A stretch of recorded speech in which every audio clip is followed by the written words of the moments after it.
Back in the day, slugs were every gardener's nightmare, but Grandma and Grandpa had tricks you would never expect. They fought pests with whatever was at hand, from kitchen scraps to farmyard friends. The battle against slugs wasn't won with harsh poisons, but with clever tricks you'd never see coming. This is what kept gardens lush, wholesome, and slug-free. Here are 20 clever ways your grandparents eliminated slugs, starting with the most unexpected. Beer pot traps. Your grandparents swore that nothing lured a slug faster than a whiff of beer. They buried shallow tins or jars halfway into the soil, filling them with the cheapest brew they could find.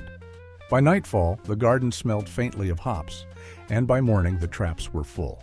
Grandma laughed that it was the only time she'd waste a good drink, but she never argued with the results. The slugs drowned in their own temptation, leaving the lettuces and beans untouched. Grandpa would reset the traps every few days, moving them to new spots where damage was worst.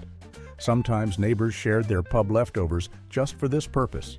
It was a thrifty, natural solution that turned a pest's weakness into the gardener's advantage. Beer traps became a common sight in gardens everywhere, proving that clever thinking could solve even the slimiest of problems. Coffee grounds. Back in the day, coffee was more than just a morning drink in your grandparents' home. The used grounds were carried straight to the garden, scattered thickly around plant bases where slugs had been busy. The strong scent and gritty texture discouraged the pests from coming close, while the soil gained a gentle boost of nutrients at the same time. Grandma said it felt good to see nothing go to waste, turning yesterday's brew into tomorrow's protection. Grandpa often mixed the grounds into the compost heap as well, knowing they improved the pile while keeping slugs at bay. It was one of those rare solutions that worked double duty, feeding the earth while guarding the crops.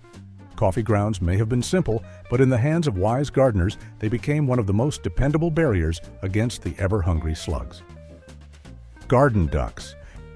Your grandparents often spoke of ducks as the most delightful garden helpers. With their cheerful quacking and curious waddling, ducks happily hunted slugs and snails that plagued tender crops. Grandma loved watching them parade through the beds, heads bobbing as they searched every nook and cranny. Grandpa built small shelters and kept water troughs nearby, knowing that content ducks worked even harder.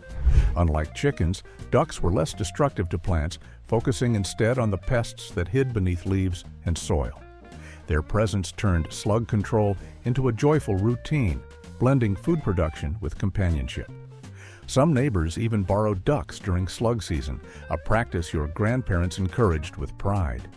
The birds gave fresh eggs as a bonus, making them doubly valuable. Garden ducks showed that nature itself can often offer the best remedies. Shelter young seedlings. Your grandparents always gave their tender seedlings a head start. They knew the youngest plants were the slug's first victims, so they offered them shelter until they were strong enough to stand on their own. Sometimes it was as simple as an old jam jar turned upside down, or later a cut milk jug placed over a sprout.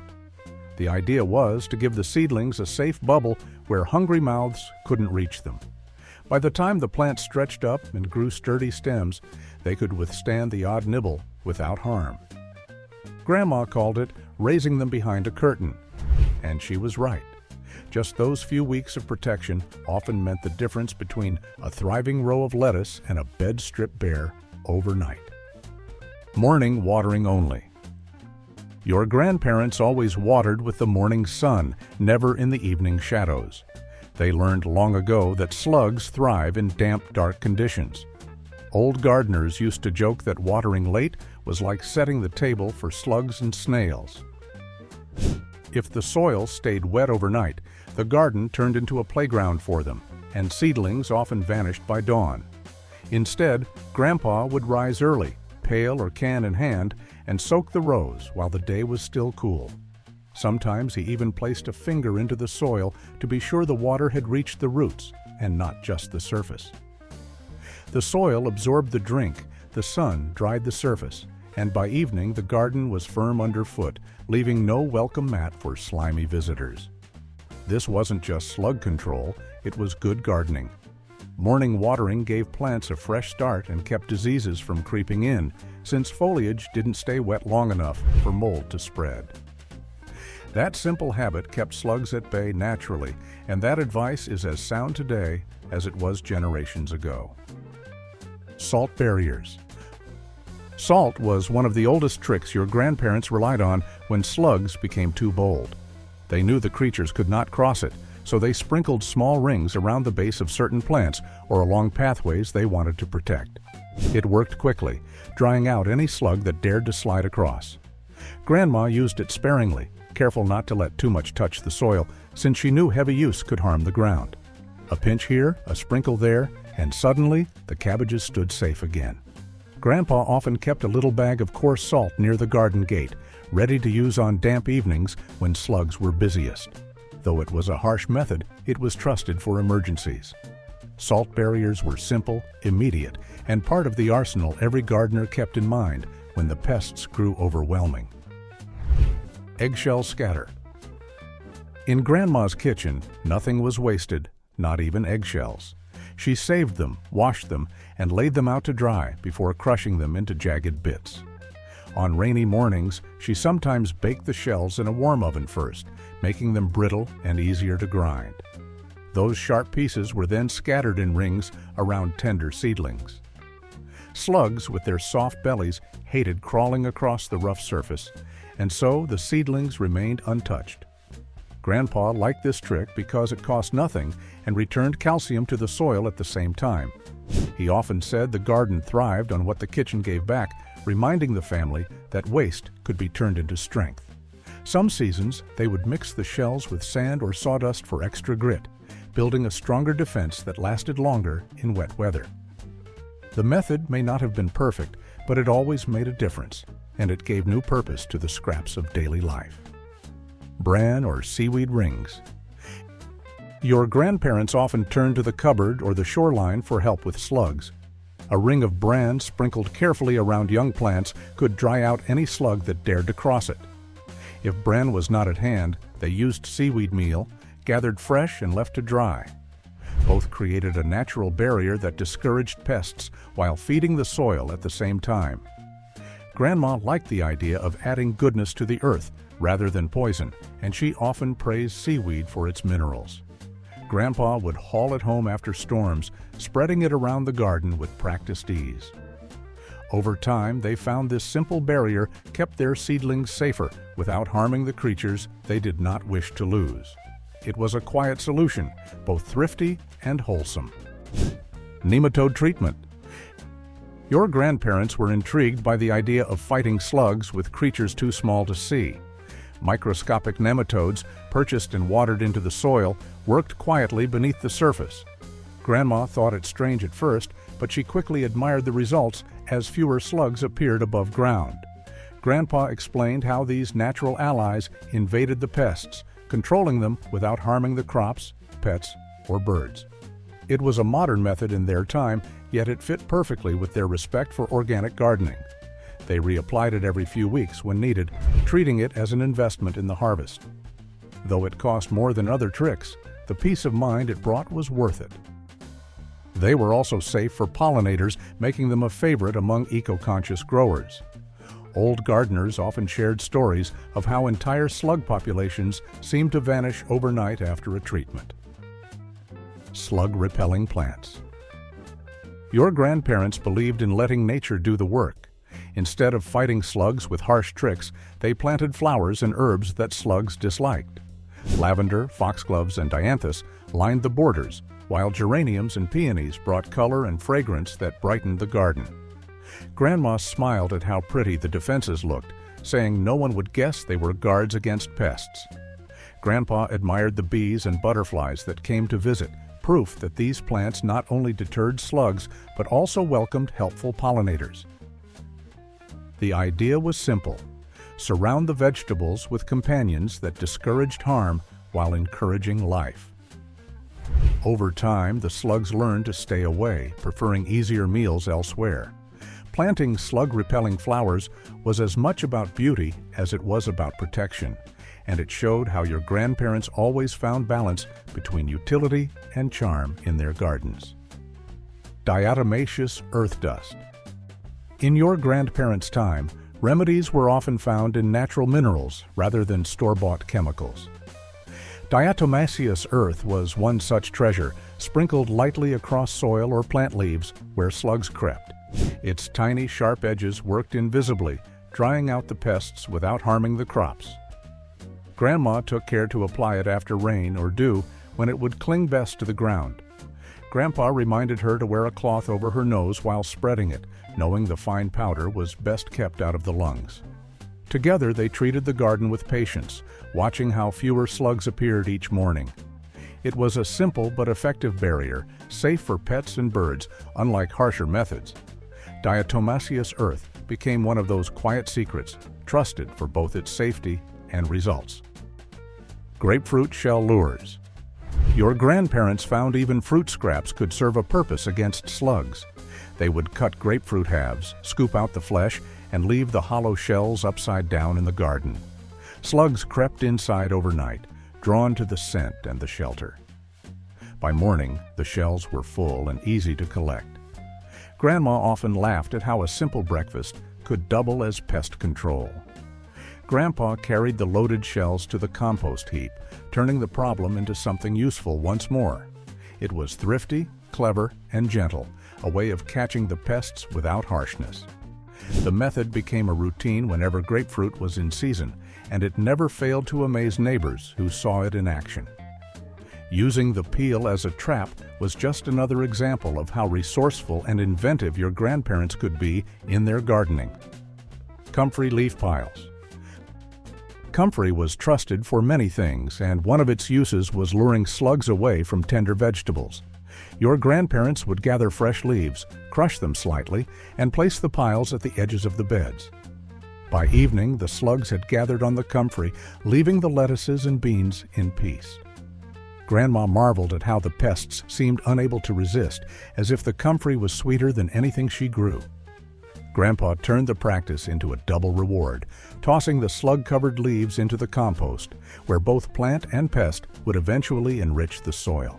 It was a natural decoy, sparing the crops while putting the slugs to some small use. Gravel pot guards. Your grandparents knew that slugs disliked rough surfaces, so they turned to gravel as a natural shield. Pots were placed on gravel borders or trays, creating a barrier that slugs avoided crossing. Grandma liked how neat it made the garden look, tidy rows lifted safely above the slimy reach. Grandpa sometimes mixed sharp grit or small stones around plant bases, knowing the pests would hesitate to crawl over. It was simple, inexpensive, and easy to refresh when the rain washed things smooth. This method became especially handy for young plants and container gardens, where every bite mattered. The gravel not only protected, but also improved drainage, another quiet benefit. Your grandparents believed that such practical solutions often outlasted fancy products, and gravel guards proved them right year after year. Evening torch hunt. There was a time when slug hunting was part of the evening routine, almost like closing up the hen house. Armed with a lantern or torch, they'd walk the rows just after dusk, when the pests crept out of hiding. On damp nights, the ground seemed alive with movement, and the light revealed dozens clinging to leaves and stems. It wasn't glamorous work, but it was strangely satisfying. Each slug they picked meant one less chewing on tender beans or lettuces come morning. Grandma sometimes wore gloves dusted with flour to keep her grip firm when gathering the slippery culprits. Sometimes they dropped them into a tin of salt water, other times into the compost heap for the chickens to find later. The important part was vigilance. Slugs were bold at night, and if you caught them then, you kept the damage from spiraling out of control. Those evening walks gave quiet time in the garden and kept the crops whole. Encourage predators. Your grandparents believed the best way to keep slugs in check was to let nature lend a hand. Birds, frogs, hedgehogs, and even beetles were all welcome visitors in the garden, each eager for a meal of slugs. Grandma planted hedges and flowers that attracted these helpers, while Grandpa built little ponds and left woodpiles for shelter. Ducks and hens were especially prized, waddling between the rows and snapping up pests before they could do harm. By making the garden inviting, predators thrived and the slug numbers fell. This balance meant less work and fewer losses, all without needing chemicals. Your grandparents often said that every creature had its role, and it was better to work with them than against them. Encouraging predators kept the garden alive with movement and sound, turning a problem into an opportunity. Humane slug dispatch. Though your grandparents preferred prevention, sometimes slugs needed to be dealt with directly. When crops were at risk, they believed in a swift and merciful end. Grandma often used boiling water, collecting slugs and dropping them in quickly to avoid prolonged suffering. Grandpa favored sharp tools, ensuring the job was done in an instant. It was never pleasant, but they saw it as necessary to protect their hard work. Once finished, they sometimes poured the cooled water back onto the soil, believing the strong scent discouraged others from returning. They treated the task with seriousness, not cruelty, acknowledging the life they were ending while preserving their own food. Humane dispatch was not the most cheerful method, yet it showed your grandparents' commitment to both kindness and practicality in the garden. They did what was needed, always with a sense of respect. Hand-picking routine. Your grandparents believed the surest way to beat a slug was with their own two hands. Each morning or evening, they would stroll through the rows, bending low to pluck the slimy intruders from leaves and stems. It was not a job for the faint-hearted, but it was effective. Grandma often carried a tin of salty water, dropping each catch inside, while Grandpa preferred tossing them to the ducks or hens waiting nearby. This method cost nothing but time and rewarded them with cleaner crops and fewer losses. Over the weeks, the routine became second nature, like tying up tomatoes or pulling weeds. They knew that paying attention every day made for a healthier garden. Hand-picking may seem old-fashioned, yet it worked because it connected the gardener closely with the plants, teaching patience and care in every step. Simple slug traps. Your grandparents knew that if you couldn't chase every slug, you could at least outsmart them. Traps were their answer, and they made them with whatever was on hand. A sheet of old cardboard, a broken roof tile, even half a grapefruit left upside down. Each became a hiding place for slugs overnight. Slugs naturally seek out cool, damp, and dark shelters during the day to avoid drying out. This is why they gathered so reliably. In the morning, Grandma would lift the cover and find the culprits gathered in a neat little pile. They'd be collected, tossed to the hens, or moved far from the vegetable patch. Setting traps wasn't just effective, it was frugal too, since nothing new needed buying. A few simple traps saved tender crops from ruin and made morning rounds in the garden more rewarding. Clear slug hiding spots. Your grandparents knew the first rule of keeping slugs at bay was tidiness in the garden. Slugs love to hide where it's damp and dark, tucking themselves under pots, boards, or thick weeds. Grandma would walk the rows after a rain, lifting up stray planks and clearing away fallen leaves, knowing each little hiding place meant trouble for her seedlings. It wasn't fancy work, but it worked better than any pellet or spray. By keeping the garden floor clear, she made sure slugs had nowhere to settle in during the day, which meant fewer came out at night. Clean paths, trimmed edges, and neat rows didn't just look good, they protected the crops. Your grandparents swore by this simple practice because it didn't cost a thing, yet it could save a season's worth of cabbages from being chewed to bits. Which of these old-school tricks would you trust most to keep slugs out of your garden? Let us know in the comments below. As always, if you learned something new today, please give this channel a subscribe. See you in the next one.